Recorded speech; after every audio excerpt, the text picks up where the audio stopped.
sharing, saya diberikan kesempatan untuk membagi tentang general management of preeclampsia, preeclampsia, hypertension, gestational dan chronic hypertension oleh media.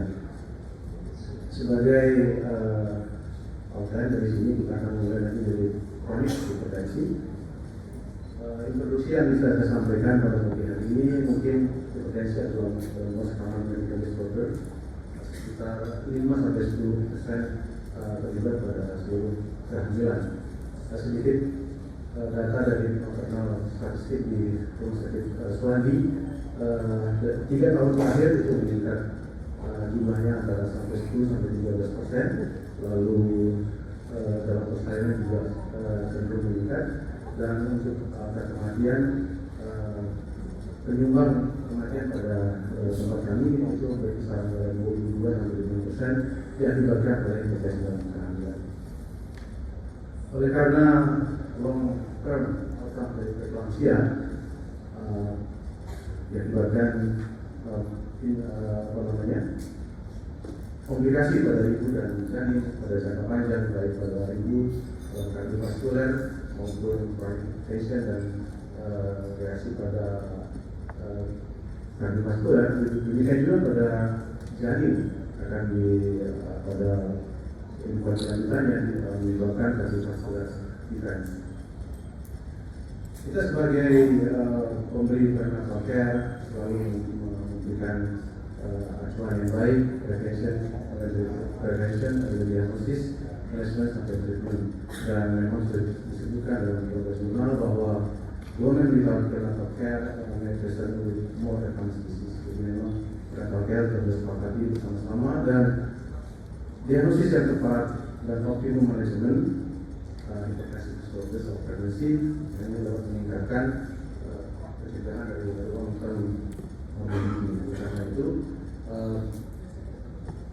kepatuhan kita terhadap protokol terapi atau protokol manajemen itu akan menurunkan maternal morbidity pada preeklamsi dan hipertensi pada kehamilan. Tadi Dr. Karna sudah menyampaikan mengenai klasifikasi hipertensi dalam kehamilan, dan mungkin banyak diadop dari bisnis makin maupun dari SCFD. Saya tidak membahas lagi, namun kita akan mulai dari kronik hipertensi. Mungkin ini merupakan sebuah refleksi bagian, mungkin ada beberapa highlight yang mungkin akan saya sampaikan. Yang pertama adalah dalam kronik hipertensi kita harus memang melakukan initial evaluasi. Jadi dari story taking, kita selalu diajar, kita selalu memberikan atau menyempatkan diri untuk melakukan analisis yang cukup dalam, ya, mengenai history, apakah pernah kematian hipertensi, apakah ada walk-up dan order jenis, kemudian bagaimana riwayat obstetrik sebelumnya, dan juga riwayat keluarga. Bila ada anti hipertensi yang memang pernah digunakan sebelumnya dan itu memang kontraindikasi pada kehamilan, mungkin bisa dilakukan stop, seperti misalnya dari casing inhibitor ataupun pada ART. Demikian juga tadi disampaikan oleh Dr. Erna bahwa laboratorium baseline halus juga pastinya perlu kita persiapkan dari awal untuk melihat apakah memang ada secondary diagnosis of chronic hypertension. Dan karena chronic hypertension juga sangat memungkinkan untuk terjadinya superimpos preeklamsi, maka kita perlu melakukan pemeriksaan pendukung yang lain, fungsi ginjal, fungsi hati, creatinine clearance, dan autoimun kanker. Demikian juga pada identifikasi kardiovaskuler. Pada beberapa literatur disebutkan bahwa preferensi untuk chronic hypertension juga menjaga berat badan ideal, kemudian proper diet, jadi dietnya juga disampaikan untuk banyak konsumsi sayur dan buah-buahan, dan restriction of sodium kurang dari 2,4 gram. Kemudian untuk antihipertensive drugs, beberapa menyampaikan bahwa calcium channel blockers itu adalah used first or second option for chronic hypertension. Jadi memang calcium channel blocker memang seperti itu memang menjadi pilihan sering kita pakai dalam praktek sehari-hari. kemudian diuretik secondary option, kemudian beta adrenergic masih kontroversial karena terkait dengan kejadian prematur dan FCR. ACE inhibitor juga dalam hal ini tidak disarankan, tidak contraindicated, ya, dan juga media dopa yang sering kita pakai untuk akan prefer first line agent yang sudah sering kita gunakan. Ini beberapa dasar obat-obatan yang sering kita lihat dan memang yang sering kita pakai adalah golongan beta blocker, muscle channel antagonis, kemudian media dopa.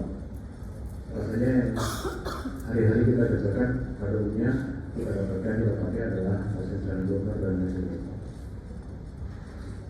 Pada kasus-kasus yang rawat inap sering kita pakai golongan watercolor, variasi dan distributif, baik yang slow release maupun yang biasa.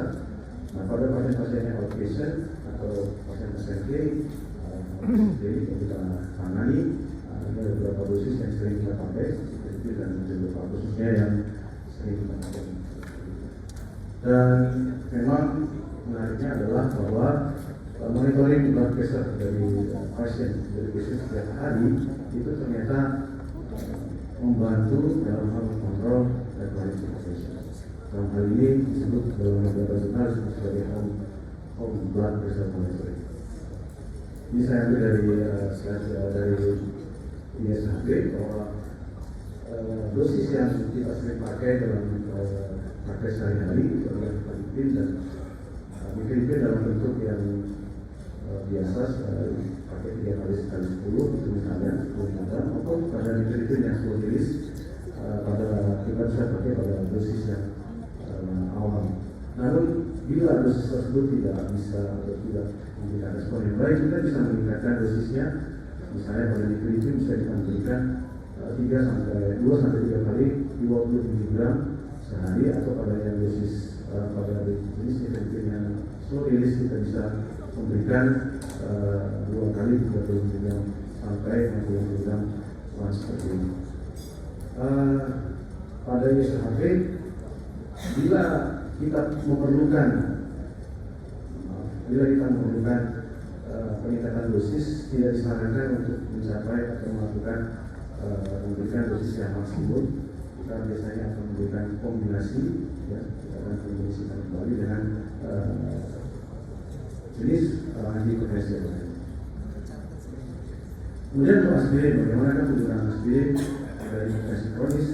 Di beberapa literatur, di beberapa guideline masih memberikan aspirin. Tapi pada literatur yang baru yang kami dapatkan bahwa lulus aspirin ternyata tidak memberikan efek pencegahan prevalensi, kemudian risiko prevalensi, oleh karena memang pada kasus-kasus kronik hipertensi sudah terjadi diskusi endotel, sudah terjadi gangguan organ yang cukup lama. Pada antemortem testing, ya kita perlu melakukan early detection dari FCR, pemeriksaan beberapa velocimetry, kemudian yang perlu juga adalah initial gating yang kita selalu lakukan pada usia 11 sampai 14 minggu. Kita screening anatomi pada usia 18 sampai 20 dan screening pertumbuhan pada usia 28 sampai 32 minggu. Kemudian kita juga melakukan weekly non-stress test, ya, kita sesuaikan dengan kemampuan kita di masing-masing. Biasanya kita lakukan di atas usia 32 minggu. Kemudian evaluasi tentang biomarker, misalnya TSF, basic testing, untuk menyingkirkan rule out preeklampsia antara 20 sampai 36 minggu. Kemudian bagaimana dengan persaingannya? SCOG menyarankan atau memberikan rekomendasi bahwa bila yang mendapatkan isolated uncomplicated chronic hypertension of medication jadi tanpa terapi, dapat dilahirkan pada usia 28 sampai 39 minggu. Tetapi bila kita dapatkan chronic hypertensi dengan terapi, maka kita akan melahirkannya pada saat earlier of postpartum bleeding, postpartum atau breastfeeding, metil dopa, barbital, beta blockers, calcium channel blockers, sering kita pakai. Yang berikutnya adalah kita masuk kepada discussion kompetensi, ya, karena manajemennya bagaimana kita kira-kira tetap melakukan close surveillance, karena memang discussion kompetensi tadi sampaikan karena sering menjadi manusia sampai pada 37 minggu bila tidak dilakukan severe discussion kompetensi, severe discussion kompetensi ini potensinya tidak lebih dari 160-110, maka supervisor atau total labor agression jadi ekspektasi manajemen masih bisa dikerjakan bila tidak dilakukan tanda-tanda severe discussion. Untuk agression management kita selalu melakukan close surveillance pada maternal symptoms, kemudian blood pressure, kemudian usia dan laboratorium tetap menjadi parameter evaluasi kita. Pada antepartum surveillance kita melakukan kaji pasien untuk melihat dari pumps, ultrasonografi pada pertumbuhan dan biopsi profil. Pada severe gestasional kita menunjukkan admisi pada rumah sakit dan beberapa stres pada kedua pasien pada gestasional hypertension sama dengan pada hypertension. Untuk persalinan kita lakukan di atas 27 minggu, kemudian magnesium sulfat pada gestasional hypertension tidak adalah diindikasikan. Kemudian di momen severe gestasional hypertension membutuhkan antihipertensi indikasi. Kemudian sama seperti pada preeklamsi dengan severe distress. Nah, pemberian magnesium sulfat hanya direkomendasikan pada kondisi gestasional hipertensi dengan severe distress dan preeklamsia juga dengan severe distress atau dengan preeklamsia. Kemudian untuk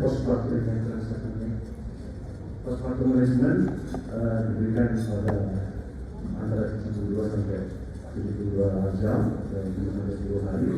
Kemudian ini dalam tabulasi manajemen gestasional hipertensi. Untuk preeklamsia prevensi tetap menggunakan low dose aspirin dan low dose aspirin selalu kita sampaikan tadi 960 mg per hari. Kemudian juga tentang evaluasi dari dokter. Terus kemudian di start treatment MRA, antioksidan dan fish oil garlic diuretik itu belum memiliki evidence yang cukup untuk mencegah preeklamsi. Ini merupakan resiko dari preeklamsi dan dosis aspirin dari beberapa guideline juga sangat berbeda, tapi disebutkan tadi sampai trans di atas 100 mg, magnesium sulfat juga demikian, antihipertensi dan hipertensi kita lakukan, dan anestesi juga disarankan untuk anestesi dan dapat untuk persalinan saya kira ini hampir sama dengan treatment kita yang selama ini. Preeklamsia batasnya ada 37 minggu dan disarankan untuk varian manajemen. Untuk superimpus tadi disampaikan bahwa hipertensi juga sama dilakukan, magnesium sulfat bila kita melakukan severe preeklamsia dan dilahirkan pada 34 minggu. Ini juga hampir sama selama ini dari semua yang kita lakukan, tidak terlalu berbeda dengan pemberian magnesium sulfat. Untuk delivery juga akan disampaikan seperti sebelumnya bahwa di atas 24 minggu segera dilahirkan. Kemudian ekspektasi manajemen bisa kita lakukan kalau tidak didapatkan kondisi-kondisi seperti eklamsia, mulai udin dan walaupun banyak perbedaan